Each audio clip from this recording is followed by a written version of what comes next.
Jubilee Hills ticket కమలంలో కల్లోలం సృష్టిస్తోంది. అభ్యర్థి ఎంపికలో బీజేపీ చీఫ్ కేంద్ర మంత్రి అన్నట్లుగా సీన్ మారింది. క్యాండిడేట్ విషయంలో రామచంద్రరావు, కిషన్ రెడ్డి మధ్య విభేదాలు ఒక్కసారిగా భగ్గుమన్నాయి. మాగంటి గోపీనాథ్ మరణంతో జూబ్లీహిల్స్ ఉప ఎన్నిక దీంతో ప్రధాన పార్టీలు విజయం కోసం కసరత్తు చేస్తున్నాయి. జూబ్లీహిల్స్ బైపోల్ తెలంగాణ బీజేపీ రాష్ట్ర అధ్యక్షుడు రామచంద్రరావుకు కేంద్ర మంత్రి కిషన్ రెడ్డికి అత్యంత ప్రతిష్టాత్మకంగా మారింది. కాషాయ పార్టీలో కిషన్ రెడ్డి ఆదేశాలనే రామచంద్రరావు అమలు చేస్తారని ఆరోపణలు ఉన్నాయి. కానీ జూబ్లీహిల్స్ ఉప ఎన్నిక ముఖర్జీ భవన్ లో ముసలం పుట్టిస్తోంది. అభ్యర్థి ఎంపికపై రామచంద్రరావు ఒక్క అభిప్రాయానికి వచ్చారు. అయితే బీజేపీ రాష్ట్ర అధ్యక్షుడు సూచించిన అభ్యర్థిని కిషన్ రెడ్డి వ్యతిరేకిస్తున్నారట. దీంతో ఎటూ తేల్చలేక కమలనాథులు మల్లగుల్లాలు పడుతున్నారు.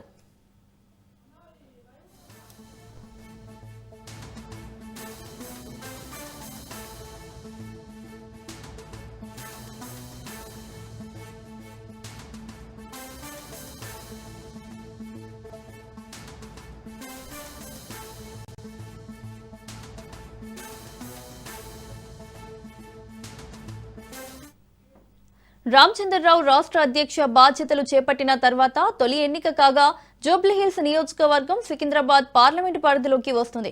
ఇక్కడ గెలిచి పట్టు నిలుపుకోవాలని కిషన్ రెడ్డి భావిస్తున్నారు.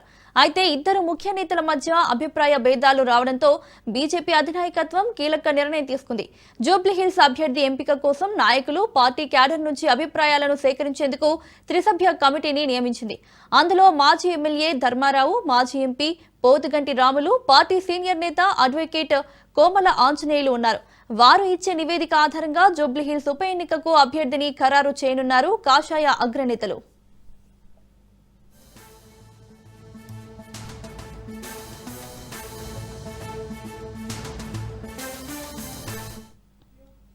మరోవైపు బీజేపీ నుంచి పోటీలో నిలిచేందుకు లంకాల దీపక్ రెడ్డి ఆసక్తి చూపుతున్నారు. 2023 అసెంబ్లీ ఎన్నికల్లో ఆయన ఓటమి పాలయ్యారు. అదేవిధంగా ఖైరతాబాద్ మాజీ ఎమ్మెల్యే చింతల రామచంద్రారెడ్డి, ఎన్వీ సుభాష్, మాధవీలత, కీర్తిరెడ్డి, ఆకుల విజయ, వీరపనేని పద్మ టికెట్ కోసం ప్రయత్నాలు ముమ్మరం చేశారు. ఇక్కడ అభ్యర్థి స్థానికత కీ ఫ్యాక్టర్ గా మారింది. ఈ నేపథ్యంలోనే రాష్ట్ర బీజేపీ అధినాయకత్వం కీలక నిర్ణయం తీసుకుంది. గత అసెంబ్లీ ఎన్నికల్లో పోటీ చేసి ఓడిపోయిన హైదరాబాద్ జిల్లా పార్టీ అధ్యక్షులు లంకాల దీపక్ రెడ్డి తనకే మళ్లీ అవకాశం ఉంటుందన్న గట్టి ధీమాతో ఉన్నారు. బీజేపీ జిల్లా అధ్యక్షుడిగా అన్ని కార్యక్రమాలను ఆయనే చూసుకుంటున్నారు.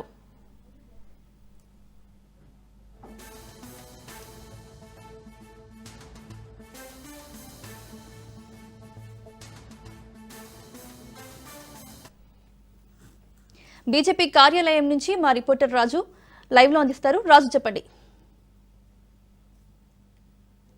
కాషాయ పార్టీ ఫోకస్ పెంచడం జరిగింది. ఎట్టి పరిస్థితుల్లోనూ ఈ బైపోల్లో బీజేపీ పార్టీ జెండా ఎగవేసి మరొకసారి రాష్ట్రంలో బీజేపీ సత్తా చాటాలని చెప్పి కూడా ఇప్పటికే చూస్తూ ఉంది. దీనికి తోడు ఇటీవల రాష్ట్ర అధ్యక్షుడిగా బాధ్యతలు చేపట్టిన తర్వాత రామచంద్రరావుకి ఇది మొదటి ఎన్నిక కాబోతా ఉంది. కాబట్టి ఆయన అధ్యక్షుడిగా అయిన తర్వాత మొట్టమొదటి వచ్చే ఎన్నిక కాబట్టి ఈ ఎన్నికను అత్యంత ప్రతిష్టాత్మకంగా కూడా రామచంద్రరావు తీసుకొని ముందుకు వెళ్తున్నట్టుగా కూడా తెలుస్తూ ఉంది. దీనికి సంబంధించి అభ్యర్థి ఖరారు విషయంలో బీజేపీ కూడా ఇటు తర్జన పర్జన పడుతున్నట్టుగా కూడా తెలుస్తూ ఉంది. పోటీ కూడా తీవ్రంగా కనిపిస్తూ ఉంది. ఇప్పటికే ఆశావాహులు పెద్ద ఎత్తున ఇటు పార్టీ అధిష్టానానికి, ఇటు రాష్ట్ర నాయకత్వానికి కూడా అర్జీలు పెట్టుకుంటున్నటువంటి పరిస్థితి కనిపిస్తూ ఉంది. ఎవరికి వారు తమ పైరవీలను ఇప్పటికే చేయడం జరిగింది. తమకు ఇక్కడ అవకాశం కల్పించాలి అని చెప్పి కూడా ఇప్పటికే పెద్ద ఎత్తున ఇటు ఆశావాహులు, ఇటు పార్టీ పెద్దల చుట్టూ ఇప్పటికే తిరుగుతున్నట్టుగా కూడా తెలుస్తూ ఉంది. ప్రధానంగా ఏదైతే బీహార్ ఎన్నికలతో పాటే జూబ్లీహిల్స్ ఉప ఎన్నికకు కూడా షెడ్యూల్ వచ్చే అవకాశం ఉన్నట్టుగా కూడా తెలుస్తూ ఉంది. మరో 3-4 రోజుల్లో షెడ్యూల్ ఖరారయ్యే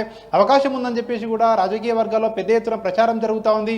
మరొక వైపు ఈ యొక్క ఏదైతే ఈ జూబ్లీహిల్స్ నియోజకవర్గం ఉంటుందో ఇది సికింద్రాబాద్ పార్లమెంట్ పరిధిలోనికి వస్తుంది. కాబట్టి ఆ పార్లమెంట్ పరిధిలో ఉన్నటువంటి ఈ అసెంబ్లీ నియోజకవర్గం ప్రస్తుతం ఆ పార్లమెంట్ నియోజకవర్గంలో కిషన్ రెడ్డి ప్రాతినిధ్యం వహిస్తూ ఉన్నారు. ఆయన కేంద్ర మంత్రిగా కూడా కొనసాగుతూ ఉన్నారు. కాబట్టి కిషన్ రెడ్డి కూడా ఈ యొక్క స్థానాన్ని ప్రతిష్టాత్మకంగా తీసుకొని ఇక్కడ ఖచ్చితంగా గెలుపు ఏదైతే సాధించాలని చెప్పి కూడా ఉవ్విళ్ళూరుతూ ఉన్నారో, ఒకవైపు కేంద్రంలో అధికారంలో ఉండి అది కూడా కేంద్ర మంత్రి ప్రాతినిధ్యం వహించే లోక్సభ పరిధిలోకి వచ్చే ఈ అసెంబ్లీ స్థానం పట్ల బీజేపీ అత్యంత ప్రతిష్టాత్మకంగా తీసుకొని ముందుకు వెళ్తా ఉంది. చాప కింద నీరులాగా ఏదైతే ఖచ్చితంగా మేము గెలుస్తాము, అంచనాలు లేకపోయినా అని చెప్పి కూడా ఇప్పటికే పెద్ద ఎత్తున క్యాడర్కి ఇటు బీజేపీ పెద్దలు చెప్తున్నటువంటి పరిస్థితి కనిపిస్తూ ఉంది. మరొక వైపు ఎవరైతే ఆశావాహులు ఉంటారో ఒకవైపు ఆశావాహులు పెద్ద ఎత్తున ఇప్పటికే ఇటు పోటీ చేస్తామని చెప్పి కూడా పార్టీకి రిక్వెస్ట్ పంపించడం, మరొక వైపు ఇప్పటికే బీజేపీ స్టేట్ చీఫ్గా ఉన్నటువంటి రామచంద్రరావు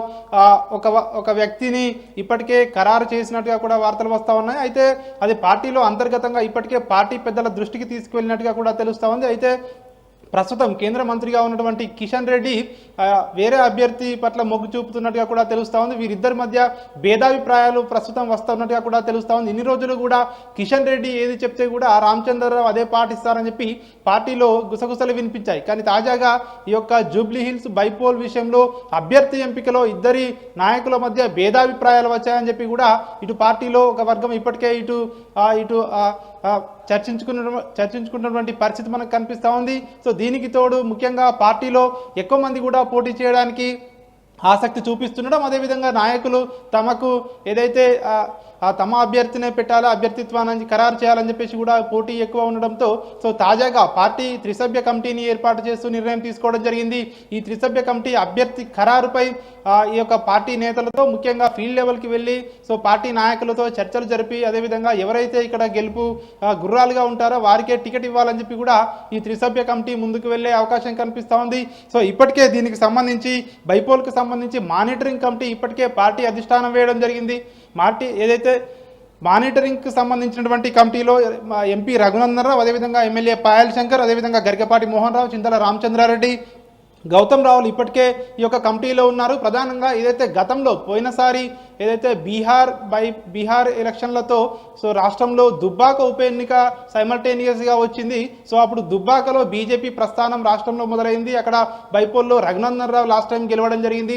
సో ఈసారి కూడా అదే సెంటిమెంట్ వర్క్ అవుతుందని చెప్పి కూడా ఇటు బీజేపీ ఇప్పటికే ఇటు ఆలోచిస్తూ ఉంది. ఇప్పుడు కూడా బీహార్ ఎన్నికలతో పాటు ఈ జూబ్లీ హిల్స్ బైపోల్ కూడా వస్తూ ఉంది కాబట్టి అదే సెంటిమెంట్ రిపీట్ అవుతుందని చెప్పి కూడా ఇటు బీజేపీ నేతలు చెప్తున్నటువంటి పరిస్థితి కనిపిస్తూ ఉంది. మరొక వైపు అభ్యర్థి ఎంపిక కోసం త్రిసభ్య కమిటీని ఏర్పాటు చేయడం, సో ఇది వారం 10 రోజుల్లో అభ్యర్థి ఎంపికకు సంబంధించి కూడా ఒక క్లారిటీ ఇచ్చే అవకాశం కనిపిస్తూ ఉంది. కానీ ప్రస్తుతం ఇప్పుడున్న పరిస్థితుల్లో ఎవరికి టికెట్ ఇవ్వాలనే దానిపై ఇప్పటికీ కూడా ఒక క్లారిటీ అయితే రాలేకపోతా ఉన్నారు. మరొక వైపు ఇటు కిషన్ రెడ్డి ఇటు అదేవిధంగా బీజేపీ స్టేట్ చీఫ్ రామచంద్రరావు మధ్య ఏదైతే భేదాభిప్రాయాలు ఉన్నాయని చెప్పేసి కూడా ఒకవైపు వార్తలు వస్తూ ఉన్నాయి. ఏదేమైనప్పటికీ కూడా బీజేపీ ఏదైతే ఈ స్థానాన్ని మాత్రం అత్యంత ప్రతిష్టాత్మకంగా తీసుకుంది, ఎట్టి పరిస్థితుల్లోనూ ఇక్కడ గెలవాలని చెప్పి కూడా భావిస్తూ ఉంది. ఏదైతే ఇటీవల జరిగినటువంటి గతంలో పార్లమెంట్ ఎన్నికలు ఏవైతే జరిగాయో పార్లమెంట్ ఎన్నికల్లో సో 35% ఓట్ షేరింగ్తో రాష్ట్రంలో 8 స్థానాలను కైవసం చేసుకుని అధికార కాంగ్రెస్ పార్టీతో డి అంటే డి అని సమానంగా సీట్లు సాధించడం జరిగింది. దీనికి సంబంధించి ఈసారి కూడా అదే రిపీట్ కాబోతుందని చెప్పి కూడా సో బీజేపీ పార్టీ అయితే భావిస్తూ ఉంది. దీనికి సంబంధించి ఎట్టి పరిస్థితుల్లోనూ ఏ అవకాశాన్ని కూడా మిస్ చేసుకోకూడదని చెప్పి కూడా సో బీజేపీ పార్టీ భావిస్తూ ఉంది. దీనికి సంబంధించే ఉన్నటువంటి అన్ని అవకాశాలను వినియోగించుకోవాలని చెప్పి బీజేపీ భావిస్తూ ఉంది. ముఖ్యంగా కాంగ్రెస్ పార్టీ ఏవైతే ఇచ్చినటువంటి హామీలు ఉన్నాయో ఈ 2 సంవత్సరాల పాటు కూడా కాంగ్రెస్ పార్టీ ఇచ్చినటువంటి హామీలు ఎంతవరకు అమలు చేసింది, సో వీటన్నిటిని కూడా ప్రజల్లోకి తీసుకువెళ్ళి ముఖ్యంగా బీజేపీ గెలుపు కోసం ప్రచారం చేయాలి, ఖచ్చితంగా క్యాండిడేట్ను గెలిపించుకోవాలని చెప్పి కూడా ఇప్పటికే వ్యూహరచన చేస్తున్నట్టుగా కూడా తెలుస్తూ ఉంది. దీనికి తోడు అభ్యర్థి ఎంపిక ఖరారైతే ఖచ్చితంగా ఇక రంగంలోకి దిగి ప్రచారాన్ని హోరెత్తించాలని చెప్పేసి కూడా ఇటు కమలనాథులు భావిస్తూ ఉన్నారు. రాష్ట్రంలో ఇప్పటికే 8 మంది ఎమ్మెల్యేలు, 8 మంది ఎంపీలు, 3 ఎమ్మెల్సీలు ఉన్న నేపథ్యంలో సో ఖచ్చితంగా ఈ బైపోల్లో కూడా విజయం సాధించాలని చెప్పి కూడా బీజేపీ అయితే ప్రధానంగా చూస్తూ ఉంది. దీనికి సంబంధించి అభ్యర్థి ఎంపిక పూర్తి కావడానికి కూడా ఇప్పటికే ఇటు అధిష్టానం ఇటు రాష్ట్ర నాయకత్వం కూడా ఇప్పటికే దీనికి సంబంధించి అభ్యర్థి ఎంపికలో ఖచ్చితంగా ఏదైతే రామచంద్రరావుకే ఫ్రీడమ్ ఇచ్చినట్టుగా కూడా తెలుస్తూ ఉంది. సో మరి రామచంద్రరావు సో తన మార్కును చూపిస్తారా లేదంటే సో ఏదైతే పార్టీ అధిష్టానానికి వదిలేస్తారా అనేది చూడాల్సి ఉంటుంది. Right Raj, thank you.